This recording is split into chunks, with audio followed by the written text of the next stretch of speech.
This equation has four factors, a little bit of multiplication. So you've got a thing on the left, CO2, that you want to get to zero. And that's going to be based on the number of people, the services each person's using on average, the energy on average for each service, and the CO2 being put out per unit of energy. So let's look at each one of these and see how we can get this down to zero. Probably one of these numbers is going to have to get pretty near to zero. That's back from high school algebra. But let's take a look. First, we've got population. The world today has 6.8 billion people. That's headed up to about 9 billion. Now, if we do a really great job on new vaccines, health care, reproductive health services, we could lower that by perhaps 10 or 15%. But there we see an increase of about 1.3. We have to mobilize. This is how important it is, and how important that we do it quickly. We have to mobilize the same way we did when we entered World War II in 1941. We have to fully mobilize everything we have and put it into changing the energy system over. And not just here in the United States, but all over the world. It's going to be the biggest business project in the history of the world. Fortunes, billions of dollars are going to be made. Hundreds of thousands of people are going to be employed. We're going to have clean air. We're going to have so many benefits from it. It's not going to cost us anything. Once we get going with it, it's not going to cost us anything. Only the people that don't understand it think it's going to. Not doing it will be catastrophic. We'll have 8 degrees. We'll be 8 degrees hotter in not 10, but in 30 or 40 years. And basically, none of the crops will grow. Most of the people will have died, and the rest of us will be cannibals. Civilization will have broken down. What the few people who are left will be living in a failed state like Somalia or Sudan. And living conditions will be intolerable. The droughts will be so bad there'll be no more corn growing. Not doing it is suicide. Just like dropping bombs on each other, nuclear weapons is suicide. So we've got to stop doing the two suicidal things, which are hanging on to our nuclear weapons and global and then after that we've got to stabilize the population. When I was born, there were so what's wrong with the population? I mean, with too many people. That's why we have global warming. We have global warming because too many people are using too much stuff. But if there were less people, they'd be using less stuff. We are so far, globally, we are so far above the population and the consumption levels which can be supported by this planet that I know in one way or another it's going to come back down. So I don't hope to avoid that. I hope that it can occur in a civil way, and I mean civil in a special way, peaceful. Peace doesn't mean that everybody's happy, but it means that conflict isn't solved through violence, through force, but rather in other ways. And so that's what I hope for. That we can, I mean, the planet can support something like 1 billion people,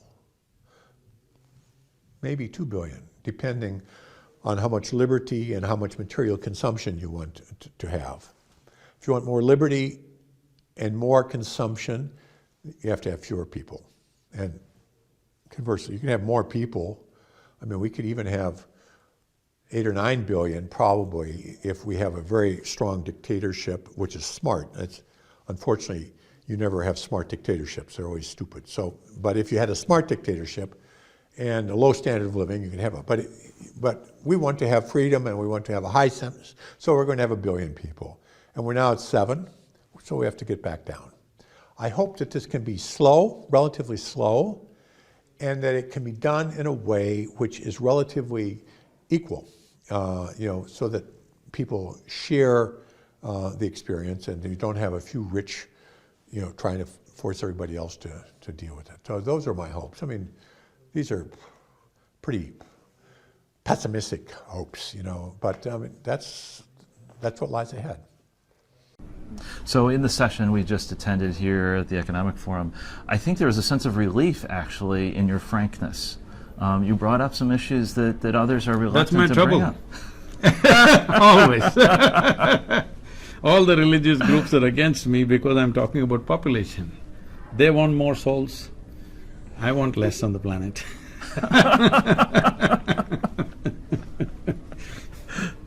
Okay.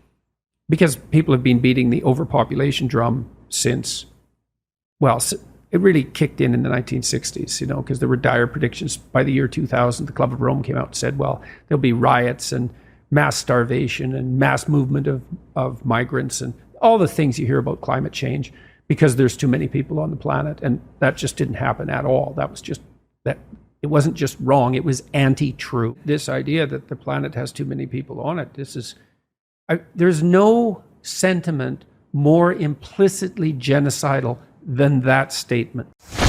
Again, I think that the biggest question maybe in economics and politics of the coming decades will be what to do with all these useless people.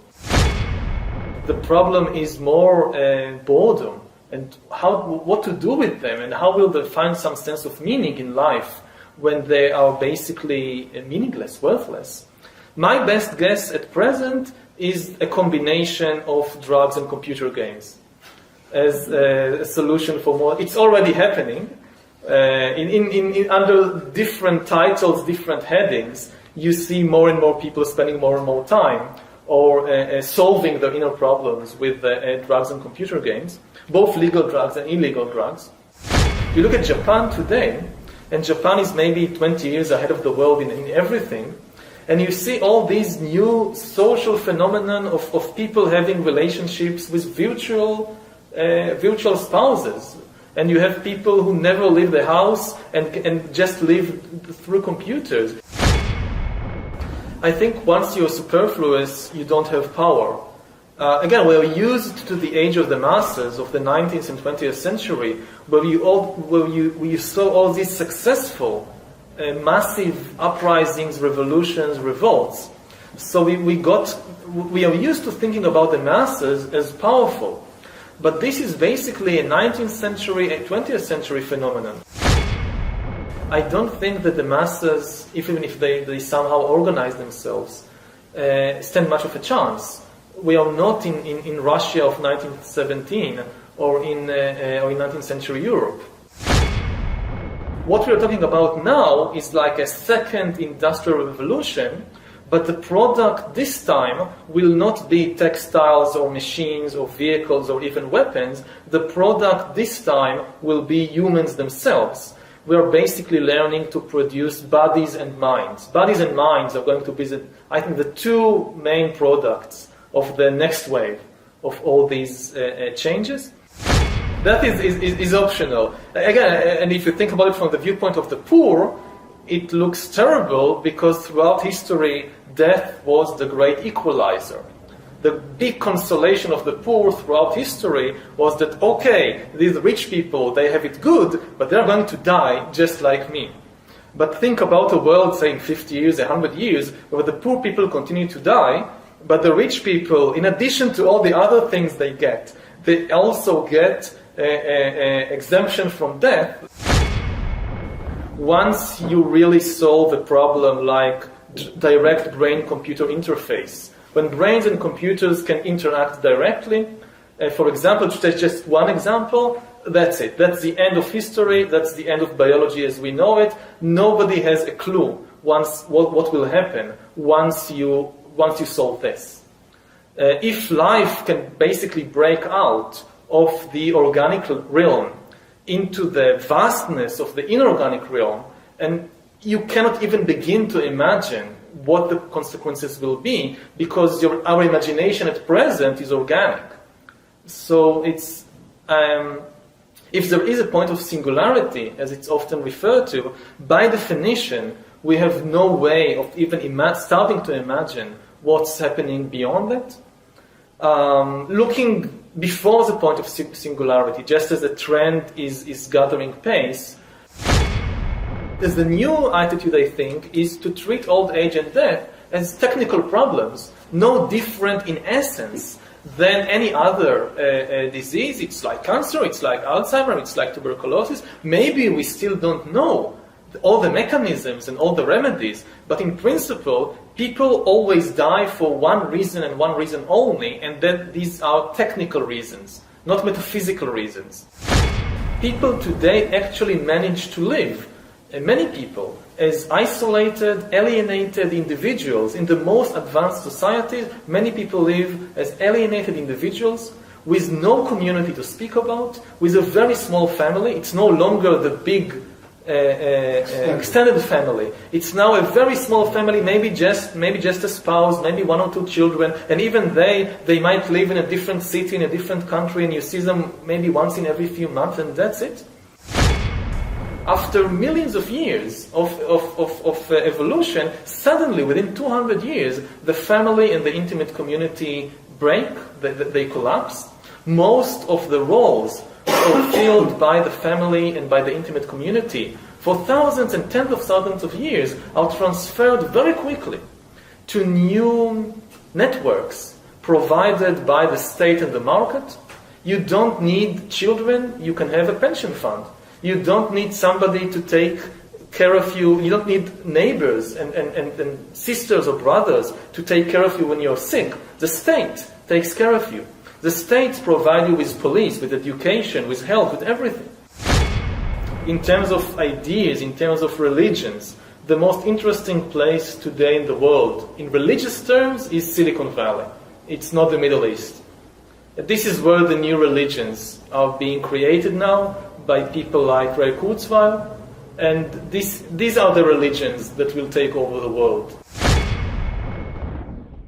The young generation, like Prime Minister Trudeau, half of this cabinet, are actually young noble leaders of the world economic forum. We penetrate the cabinets. The change is not just happening. The change can be shaped by us. We have to prepare for a more angry world. How to prepare? Takes the necessary action to create a fairer world. I see the need for a great reset. So people assume we are just going back to the good old world which we had and everything will be normal again. This is, let's say, fiction. It will not happen. There is only one way this pandemic is going to go. It's going to get worse and worse and worse.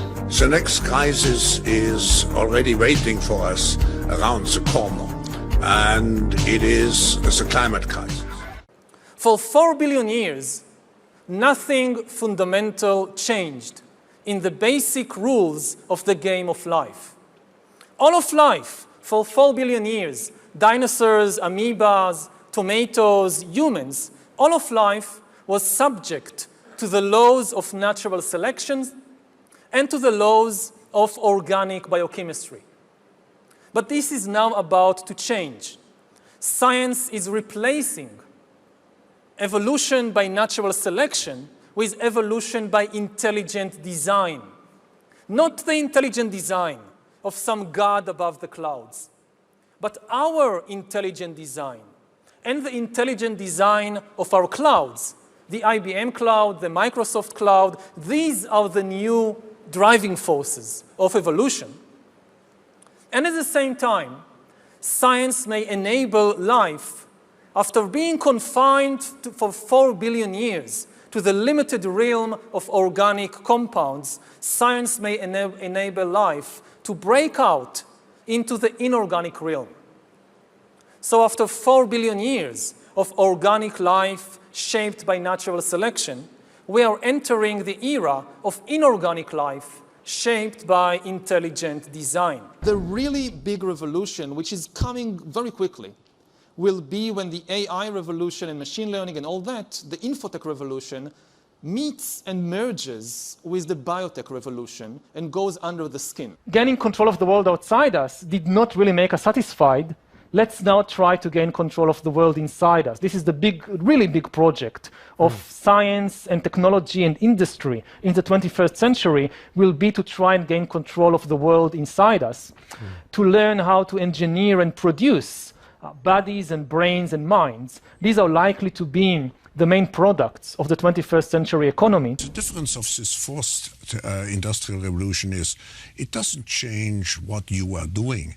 it changes you. If you take genetic editing, just as an example, it's you who are changed. And of course, this has a big impact on your identity. We need to realize that humans are now hackable animals. You can hack them. Belief in free will.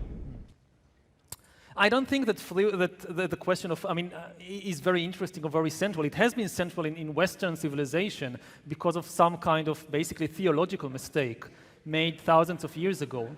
But it's a misunderstanding of the human condition. Humans are now hackable animals. You know, the whole idea that humans have, they have this soul or spirit and they have free will and nobody knows what's happening inside me. So whatever I choose, whether in the election or whether in the supermarket, this is my free will, that's over. Free will, that's over. People could look back in 100 years and identify the coronavirus epidemic as the moment when a new regime of surveillance took over, especially surveillance under the skin. We have all this still myth of free will, that everything we choose is of our own free will. And this is a myth that served us well for a couple of centuries, but now it's becoming dangerous. You don't have any answer in the Bible what to do when humans are no longer useful to the economy. You need completely new ideologies, completely new religions, and they are likely to emerge from Silicon Valley or from Bangalore and not from the Middle East. And they are likely to give people visions based on technology.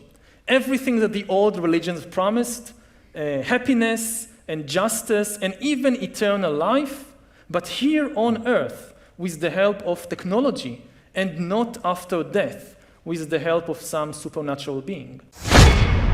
All this story about Jesus rising from the dead and being the Son of God, this is fake news. Wait, that's not true? And now if you give the tools to start changing or overcoming biology, just think about sex life. Almost every religion and every ideology wanted to really change human sexuality or limit it, but they couldn't. You had vows of chastity in the church, and how many people actually lived up to the vows of chastity?